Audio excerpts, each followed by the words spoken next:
gremlins! Sorry this video is a bit late this week.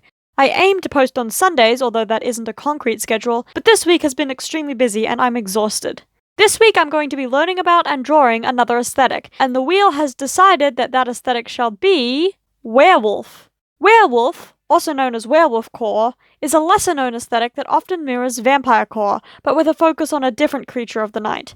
The aesthetic centers imagery related to the mythological werewolf, often focusing on the portrayal of werewolves in specific media. Depending on your definition of a werewolf, werewolves in legend appear as far back as ancient Greece, and stories about people cursed to transform into beasts appear in many cultures around the world. The quote, modern appearance of the werewolf, a man transforming into a wolf on the full moon, originates in the early 1900s. The most common definition of a werewolf today is a human who transforms into a wolf, usually on the full moon. Sometimes they retain their human consciousness when becoming a wolf, other times they become a mindless beast. Sometimes they can create other werewolves by biting humans while in wolf form, spreading lycanthropy like a disease. In some media, werewolves can transform at any time, other times they are forced to transform only under the full moon. There's a lot of history and tropes associated with werewolves, and if you are interested in learning more, my source for this section of the video is a video by the channel Overly Sarcastic Productions, titled Halloween Special Werewolves. That video is linked in the description. While there is a lot of information on werewolves, there is a lot less about the specific werewolf aesthetic. The aesthetic is related to werewolf mythology, modern werewolf appearances in media, and symbolism relating to werewolves. Important tropes of this aesthetic are the ideas of wildness, transformation, inner turmoil, and often elements of horror. Often, the werewolf aesthetic is set in the forest, since that is the home of the wolf. While castles and Victorian manors do appear, cabins and wild woods are far more common. Werewolf aesthetic visuals include wolves, the moon, usually full, nighttime, wild meadows and forests, villages, cabins, Victorian-era homes, fangs, and claw marks.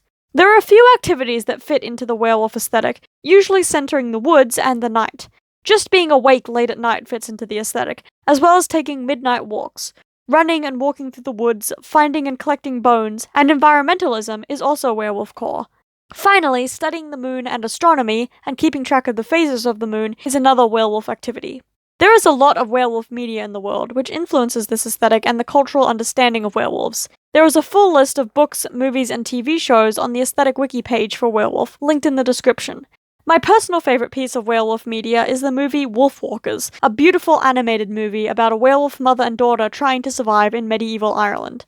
It blends several werewolf tropes, such as transforming into a wolf in their sleep and transferring the ability to turn into a wolf via bite. If werewolves interest you, I definitely recommend this movie. The werewolf aesthetic is not fashion-centric, but there is a fashion element. The goal isn't to look fashionable, it's to be comfortable and functional. You should be able to wear these clothing while trekking through the woods and possibly transforming into a beast. Fur, leather, wool, denim, and flannel are common choices for material. Clothing items include flannel shirts, jeans, usually ripped by wandering in the forest, hiking boots, work shoes, and jewelry made from bone and teeth. Clothing should be worn, muddy, and possibly ripped. The werewolf color scheme is fairly dark and earthy, with black, grey, green, brown, red, and blue all appearing. I quite like the werewolf trope that treats lycanthropy like a chronic illness, causing pain to the werewolf throughout the month. It makes sense that transforming from human to wolf every month would cause joint pain and mobility issues, and lycanthropy being transferable does equate it to a contagious lifelong illness. If you also like this trope, I included it in my own attempt at a short werewolf urban fantasy story, which I narrated on the channel and you can listen to here. As far as this werewolf aesthetic character goes, I gave her crutches as a mobility aid. I've given a lot of my characters various mobility aids, but this is my first time drawing crutches like this, and if I drew them wrong or have my character using them wrong, please let me know so I can do better in the future. I gave this character a lot of layers of clothing, to showcase as many items of werewolf fashion as I could. Her outer layer is a vest with fur around her collar, and pockets for storing bones or interesting rocks. Under that, she has an oversized flannel and a t-shirt with a graphic of the full moon. Around her neck are two necklaces, one with a fang pendant and one with several teeth on a chain. She has acorn earrings and a toque on her head, ripped jeans and hiking boots. Her outfit is warm, sturdy, and good for spending time in the forest. I'm still working on how to draw clothing wrinkles in my style, but I think I did really well in this drawing, except possibly around the ankles. I drew the flannel in this image in a much simpler way than I did last time I drew a flannel, in the aforementioned werewolf short story video. This time, the pattern of the flannel plaid is only drawn using the line art, rather than having different colours on the colouring layer. In the line art pattern, there are single stripes and double stripes, alternating, and while I drew the lines in green and recoloured them in black, by the end these stripes were white on a red flannel. This character's fur-lined vest is dark brown, while the fur is a light brownish grey. Her jewellery is mostly bone-coloured with brass chains. Her hat is dark green and has a ribbed pattern since it is knitted.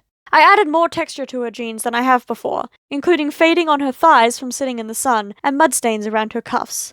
I am not great at drawing moons when I can't just make the moon a white glowing circle. The moon on this character's shirt is detailed, showing all the areas of light and shadow. I repeatedly coloured in patches of the shirt based on a reference image of the moon, then blurred those patches and continued adding details until the moon looked stylized but detailed. The shading in this video is purple. It is early evening, not dark yet, but getting late. I started the shading with the character's skin. She's white, with very pink skin and purplish shadows on her face, neck, and fingers. I made sure to highlight her cheeks and the bump on her nose, and I shaded the skin under the holes in her jeans with cast shadows from the frayed edges.